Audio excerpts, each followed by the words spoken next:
Today we are working on a race car.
Good morning, YouTube.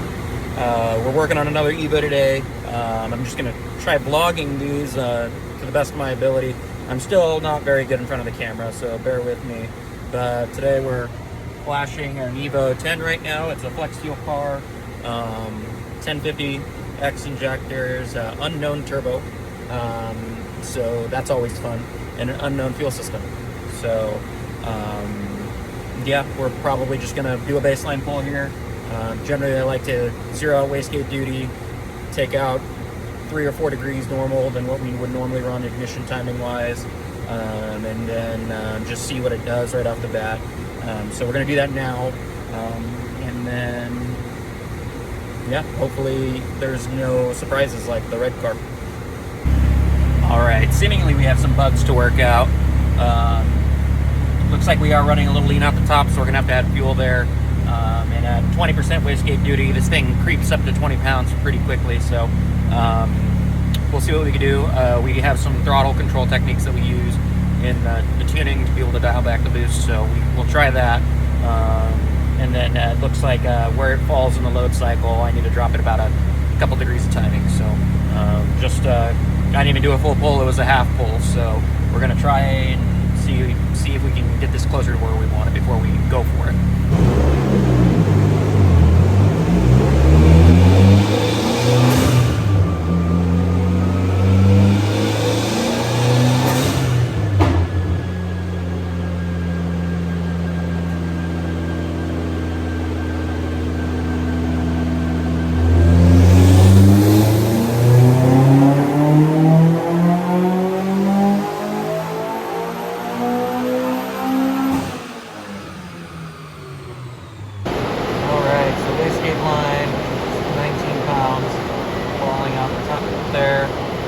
Obviously we've got to fix some fueling here. We're a little over 12 off the top, but it's locus, so it doesn't matter really. But fixing the low in there on the spool up, because we're requesting so much MyVec, it looks like the VE will be off. So cleaning that up, and then we're going to smooth that out at the end.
so you guys can kind of see what I'm looking at here.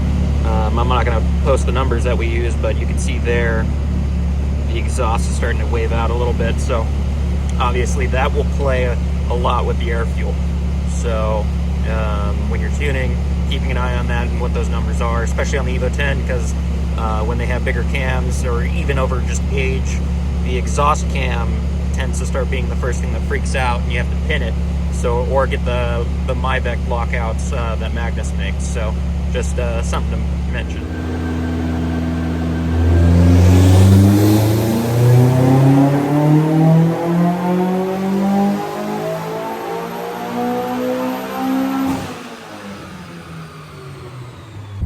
All right, after multiple revisions on the car, trying to get it all sorted out, starting to question if this turbo, whatever it is even cooler than stock. So only making 315 wheel and 317 foot-pounds. So yeah, I'm not sure.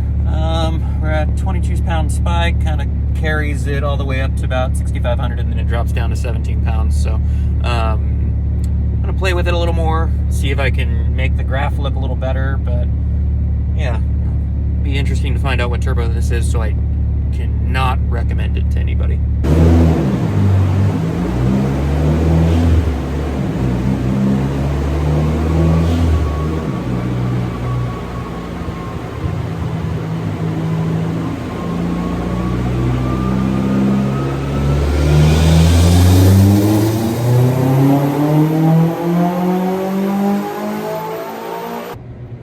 So we just got back from lunch, and now we're doing more pulls on the dyno.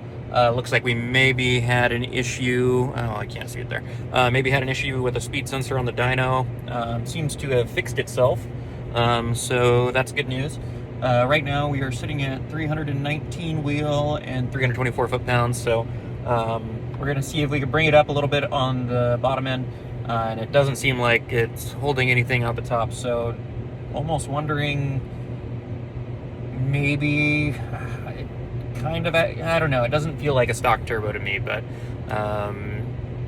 not sure. But the numbers kind of lining up to something similar sized. So I'm going to continue to poke away at the wastegate duty, and ideally we want to get it as close as we can, because usually when it does its own corrections, like you can do a plus or minus if it's over a certain amount of boost or under amount of boost, it tends to make the graph a little wavy.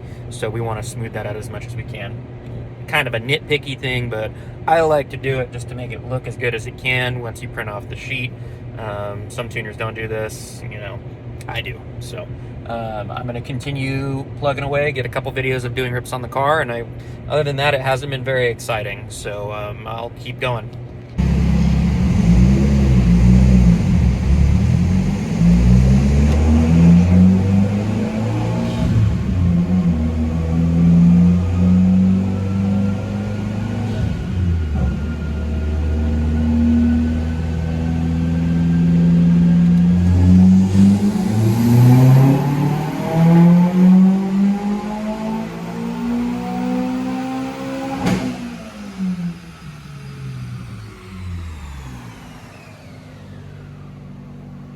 Survey says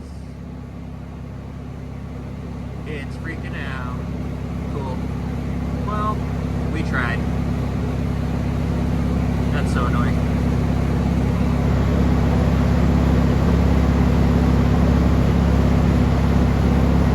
We may have a speed sensor issue on the dyno, but we ran a little bit more boost than we want to anyway, so we gotta taper her down. So yeah. So it looks like the speed sensor was bad. Luckily we had one, so we're gonna see if the dyno's fixed now.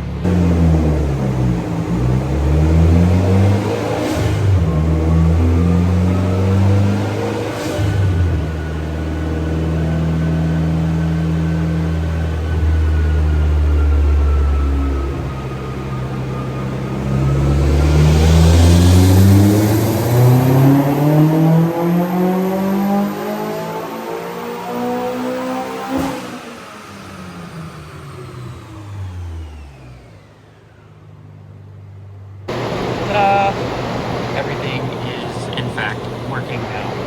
So yeah, now that everything's reading right, I did notice there's one other spot I gotta fix. You'll never feel it on the road, but I will see it, and that drives me insane. Pump gas is done. Feeling pretty good here. Now we get to do the fun part, which is emptying this pump gas into this can. So we have a few fittings that we go ahead and put on the, we'll probably go off the filter over here since it's easier, or the rail. But then we have this little contraption here. We go ahead and plug in for fuel pressure on the dyno, and then we have a little valve there that we can go ahead and open to drain the fuel. So let's get that done.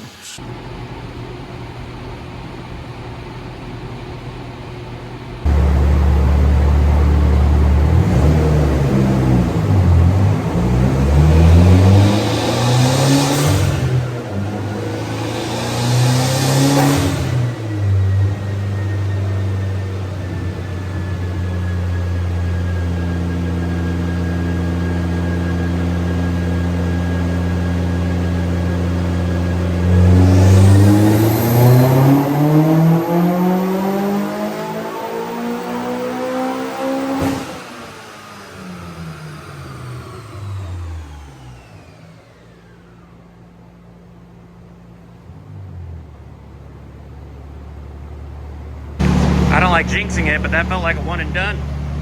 369 wheel, 377 foot-pounds on E70. Pretty good looking graph. We will richen it up though a little bit. We are gonna richen it up. Sorry for the noise, it's all because of the dyno room. Typically a general rule of thumb, we don't like doing these stock turbos on ethanol, but the customer is pretty insistent. And end of the day, I mean, it's their car and we're willing to do it if they're willing to pay us. But they just make so much torque. I mean, 360 wheel torque that fast is pretty hard on the stock rod, which I do feel like these are more robust than we think. But for a car that has 100,000 miles on an original motor, I mean, why play with that fire? But we're gonna try to still make it softer. Like, we can make probably over 400 plus foot-pounds on a stock turbo really easy. So what it does on the street is really the scary part, because on the dyno it's not a perfect representation of airflow, so it will most likely run more on the street. So we just got to be careful of that. And ideally a car like this, you want to have a wide band and a boost gauge just so you can let out. Unfortunately, the one thing that does suck about the EVO 10s is I only have one boost cut, and it's load based, which is essentially all calculated by the ECU based on, air fuel, injector pulse width, timing, which everything kind of helps calculate that number. And you only get one. And you can kind of tune it to where during certain RPMs, it's more aggressive, like low down, I have it set to where 300 load, for example, which equivalent to, in this case on here, I think 300 load happens right around like 26, 27 pounds. So that's what I'm talking about, guys. So you have the 340 load, and you can kind of tune it based off of RPM. So the last known RPM would be, like, if it goes over 8,000 RPM, it would reference 7,000 RPM. So obviously change that to 8,000. Generally, I will dial in the boost cut after we're done tuning it, or set it very aggressive when I'm just getting started. But like, let's see here. Let's look at the. There we go. We have load versus RPM versus PSIG, which is boost and kPa. So scrolling back here, right around. Peak boost on this car, which I think was around 27 pounds, 281 load. So yeah, that would be, and then notice how that load number moves drastically. So it's a mix of several calculations, not just boosts. So yeah, there you have it.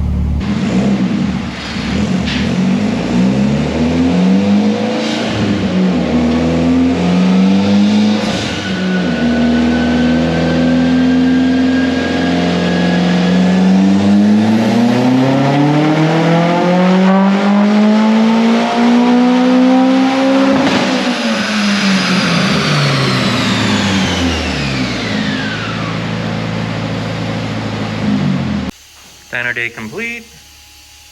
Pump gas versus ethanol. Seems like we did pretty good today. Pretty sure this has a stock O2 housing on it. So that might be our limiting factor. But it just, yep, it has a stock O2 housing. So there's all the power we're missing. Isn't that wonderful? Also, public service announcement. Stop running these worthless piles of crap Russell filters you get with your MAP kit.